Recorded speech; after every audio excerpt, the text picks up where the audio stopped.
Hey everyone, Car with Littleroot Lessons bringing you a deep dive into the world of Pokemon. Today we're doing a very special episode. I've had this requested a couple times in the Discord, and a lot of just like over the internet. People have been asking about specific cores and ideas from Series 7 that might be viable for Series 9. And I'm going to take this opportunity just to cover one of the more popular ones, being the Nut Core. And then Friday's episode will likely be Regigigas and its general strategies. Just like ideas for like looking at cores and getting strategies built up for people. So that way you can be ready for Series 9 and our new Littleroot Lessons circuit that's getting ready to start up on May 1st. If you haven't yet, hit the like button, hit the subscribe button, ring the bell for notifications for when new videos go live. Leave a comment down below if you want to see a specific core or strategy or even just specific Pokemon covered for deep dives. We're just exploring around with deep dives right now, and I'm excited to try and cover a Pokemon core instead of a single Pokemon. So the Nut Core is specifically referring to Nihilego, Urshifu, and Thundurus.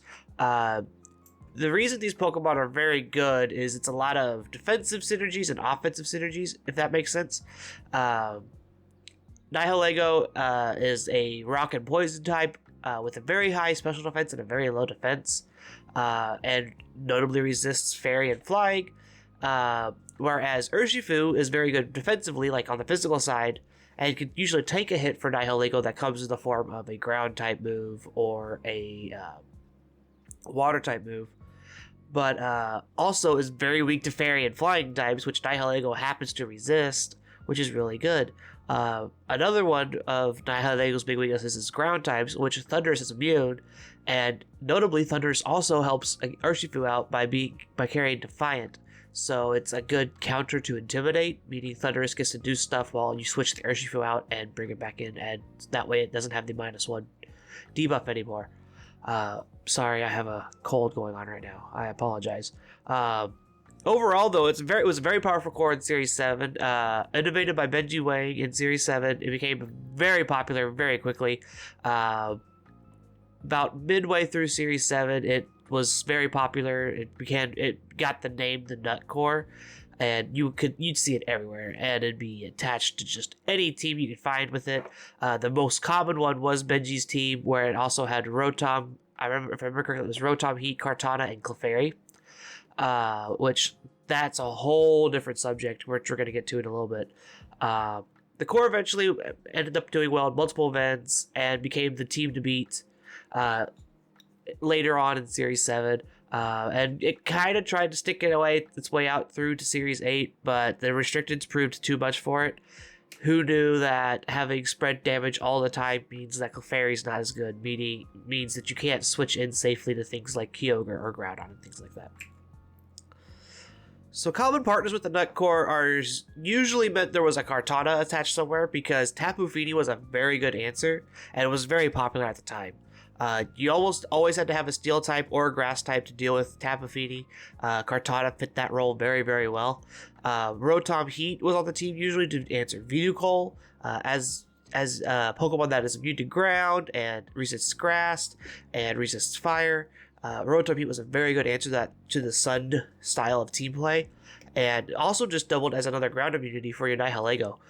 Usually you could run Ally Switch with it and kind of just get people with it and kind of juke the ground type moves, which obviously wasn't as good in Series 8 thanks to Groudon, but in Series 7, Ally Switch was a very popular thing. And then the last spot kind of usually got filled in. Clefairy was normally the choice as it offered Friend Guard and Redirection. Friend Guard is a big thing in Series 7. Being able to live multiple hits from Pokemon that normally would be an Oko was huge. Other things that got paired with it, Metagross was very popular. If you saw Metagross, they usually had a Spectrier with it to proc a policy and carry Will-O-Wisp. Galarian Moltres was another one, where it would be in that last spot instead of Clefairy, because you could Volt Switch off of it with Rotom Heat and proc a policy and things like that. So the other three are kind of just like whatever you want to play with. You could go with a Trick Room mode, because Nihilego carries Trick Room, just for speed control, which was really, really popular at the time. But the fun thing is it's like Nihilego got access to Meteor Beam, which set it apart from a lot of the other rock types because it was a rock type special attacker, and Meteor Beam hits like a truck. Being able to find Power Herb with Meteor Beam was huge when it started out, and this is what put Nihilego on the map as an offensive threat. Back then, though, the sets were fairly standard: 252, 252, 4. Thundurus wanted a little bit more HP in the placement of attack because Intimidate was popular, so you didn't need to be max attack to pick up KOs and things like that. And it was normally the Dynamax target on the team, so you wanted that extra HP to kind of just like balance out everything. Nihilego having access to Trick Room lets you play speed control a lot. Was very, very good against opponents in Tailwind or just faster overall teams, which faster teams were hard to find. It usually was good against Tailwind because Thundurus and Urshifu were both very fast to begin with. But having access to that Trick Room means that you don't get got by Trick Room as well. So it kind of played this awesome double threat team. Urshifu was a very powerful answer to both Porygon 2 and Dusclops, again answering that Trick Room issue. And they were very good at stalling out the rest of the team. Thundurus wasn't carrying Dark type moves at the time. Nihilego couldn't really hit either of them very, very hard. So Urshifu was a very good answer to just beating up Porygon 2 and Dusclops. So overall, building with the Nutclaw, looking at Series 9, I would expect it to be very popular still. Make sure you have a Steel type on your team. Something like Kartana is going to be very good in Series 9, I imagine. You could also play with Metagross. You could play with any of the other popular Steel types. I know Cobalion with Beat Up was a thing for a while. Most people have migrated over to Terracotta because Terrakion much more powerful. But you could do that as a strategy on that team and also get access to Tailwind if you wanted it. Overall, the core is very balanced damage type-wise. You've got very good physical attackers, very good special attackers, but keep in mind of Will-O-Wisp. Will-O-Wisp is like the big thing that stops this team. It slows it down a ton. Your damage output is reduced by a lot.